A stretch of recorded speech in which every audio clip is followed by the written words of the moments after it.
अपन बताए preposition. Preposition को हिंदी में कहते हैं पूर्व स्थिति, यानी एक संज्ञा का दूसरी संज्ञा से, ये संज्ञा उस संज्ञा की किस स्थिति में है, क्योंकि एक संज्ञा स्थिर है एक अस्थिर है। ये नाउन है और ये भी टेबल भी नाउन है। डस्टर का नाउन, जिसका नाम होता है वो नाउन होती है, पर्टिकुलर नाम। A particular name of things, person और प्लेसेस आर कॉल्ड नाउन। इसका नाम है नाउन। ये भी संज्ञा है, चौक बाद में है पहले संज्ञा है, चौक बाद में है पहले संज्ञा है। ये भी संज्ञा है, मैं भी संज्ञा हूँ, बैग भी संज्ञा है, बैग में जो बुक्स है वो भी संज्ञा है। यहाँ पर सी ये नाउन का प्रोनाउन है, ठीक है। ये क्या है, ये नाउन ही है, लेकिन उसका संज्ञा के स्थान पर रहने वाले शब्दों को सर्वनाम कहते हैं, ये प्रोनाउन है। अब इस लड़की की, अब हमारे को स्थिति बतानी है, इस लड़की की इस स्विमिंग पूल से क्या स्थिति है, दोनों के बीच में क्या स्थिति है, और ये कौन करेगा क्लियर, ये मुख्य क्रिया करेगी, ये बताएगी मुख्य क्रिया। मुख्य क्रिया पे हमारे को गौर करना है। मुख्य क्रिया क्या है, कूदने की है। किसमें कूदने की है, पानी में जंप करने की है।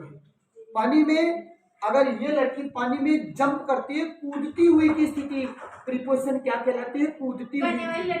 तो कूदती हुई स्थिति की प्रीपोजिशन ये रहेगी कि इसमें हम क्या करेंगे, इनटू प्रीपोजिशन भरेंगे। वो इसलिए भरेंगे इनटू प्रीपोजिशन कि इनटू एक ऐसी स्थिति है, ऐसी प्रीपोजिशन है जो ना अंदर की तरफ गति करती हुई बताती है। इनटू कहाँ भरेंगे, जब हमें वाक्य में लगे कि अंदर की तरफ, तो स्थिति ये हो गई, कूद रही है स्विमिंग पूल में लड़की, अंदर की तरफ, पानी के अंदर की तरफ जा रही है, जाती हुई गति क्या हो गई, इनटू की स्थिति बता दी। इस संज्ञा की, इस संज्ञा से स्थिति क्या है, जंप की है, अंदर की तरफ जाती हुई है, इसलिए हमने दिशा दे दी इनटू। सही है। इसके बाद में यहाँ कर्ता कौन है, दे। ये प्रोनाउन है, ये स्टूडेंट्स का प्रोनाउन है, ये पीपुल का है, ये टीम प्लेयर्स का है, टीचर्स का है, बॉयज का है, चिल्ड्रन का है। दे प्लूरल प्रोनाउन है, बहुवचन संज्ञा सर्वनाम है, बहुवचन सर्वनाम है। यहाँ पर अब यहाँ स्थिति दो को छांट लो, एक तो दे को, एक तो हमने दे ले लिया और एक ले लिया ट्री, एक दे ले लिया एक ट्री ले लिया। तो अब स्थिति किसकी देखनी है, ट्री से। दे की स्थिति की, दे ट्री के यहाँ कहाँ है, तो अब इसमें इन दोनों की स्थिति को कौन बताएगा, सिट बताएगा, क्योंकि यहाँ से रनिंग, स्थिर और अस्थिर दो चीजें होती है, और यहाँ सिटिंग, इसका मतलब पेड़ के नीचे बैठे हुए थे। अब नीचे, पेड़ के नीचे, ऐसा तो नहीं है कि पेड़ की टहनियों को टच करके बैठे, छांव में बैठते हैं, और जब टहनियां ऊपर रहती है तो वो किसकी स्थिति बना देती है, अंडर की स्थिति बना देती है। सीधी सीधी बात है, ट्री और जे के बीच में किसकी स्थिति बनी, एंड डी ई आर। यहाँ जूम करके बताना, अपन ने पहला लिखा अंडर। सर अंडर कैसे बना, मैंने, मुझे कैसे पता लगा, सर जो ट्री है उसकी ये प्रोनाउन है, सर्वनाम है, इससे बैठने की स्थिति अंडर की है।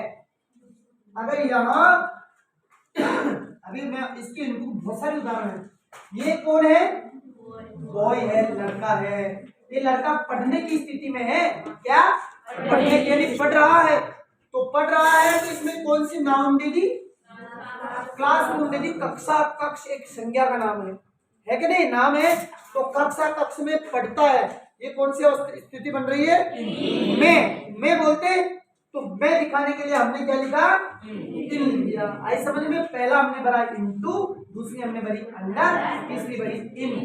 इनटू एक गतिशील अंदर की तरफ, क्या था,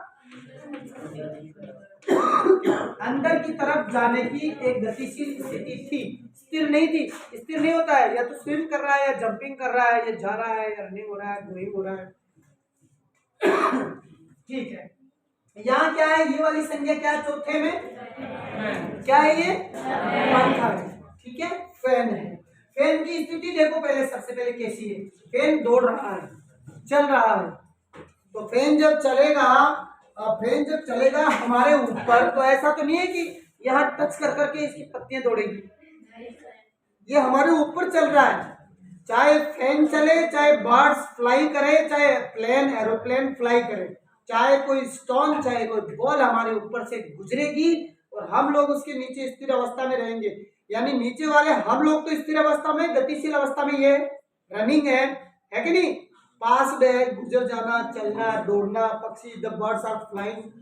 तो इस स्थिति में ओवर की स्थिति बनेगी। किसकी स्थिति बनेगी? ओवर। तो इसमें क्या आएगा? पंखा हमारे ऊपर की स्थिति है, ये भी एक तरह की ऊपर है, लेकिन ऊपर में भी कौन सा है? यहाँ है एक प्लेन, एक जहाज गुजरा ऊपर से, तो यहाँ कौन सी स्थिति आ गई फिर से? और एक पेन, अब यह स्थिति देखिए बदलेगी, पेन जा नहीं रहा है, पेन लाइंग हो रहा है, ये मीनिंग में थोड़ा ध्यान रखना है, पेन लाइंग हो रहा है, पेन पड़ा हुआ है, हाँ पड़ा होना। अब जब लाइंग है, पड़ा हुआ है, कहाँ पड़ा हुआ है? टेबल के ऊपर। जब टेबल के ऊपर पड़ा है या टेबल के ऊपर चौक पड़ी है, ये स्थिर अवस्था में इसको टच करती हुई है, इसको छूती हुई है, तब यहाँ ऑन की स्थिति बनती है। स्थिर अवस्था, पेन की अवस्था स्थिर है, पेन चल नहीं रहा है। अगर यहीं पर अगर ये बात कर देते हैं, जैसे ए कैट, जैसे यहाँ देखो स्थिति, ए कैट जंप्ड, JUM, यहाँ भी जंप आया था, लेकिन यहाँ जंप्ड, यहाँ लिख दिया टेबल। अब बिल्ली जब कूद रही है तो टेबल के ऊपर से जा रही है ना, तो ये क्या आ जाएगा? अपॉन। क्या आ जाएगा? अपॉन, ऊपर से गुजरना, नहीं छूते हुए, लेकिन वापस उसी स्थिति में आ जाना। ये कौन की स्थिति बन गई? Once upon a time है, it jumped upon the lion, ये वाली स्थिति। तो आज हमने ये वाली स्थिति देखी है, एक इनटू की स्थिति देखी है, एक अंडर की देखी है, एक इन की देखी है, एक ओवर की देखी है, फिर ओवर, फिर ऑन द टेबल, और एक एग्जाम। Thank you. अच्छा, सातवां, हाँ ये सातवां। एक स्नेक, देखना यहाँ स्थिति देखना, एक सांप, एक नाउन है, संज्ञा है ना, ये नाउन है। अब ये सांप की होल से बिल, सांप की बिल से स्थिति क्या है कि सांप बिल में जा रहा है, अंदर की तरफ गति कर रहा है। कौन सी पोजीशन आ गई? इंटू लग गई। ये समझने का एक आसान और सरल तरीका, हम भी समझ सकते हैं कि प्रीपोजिशन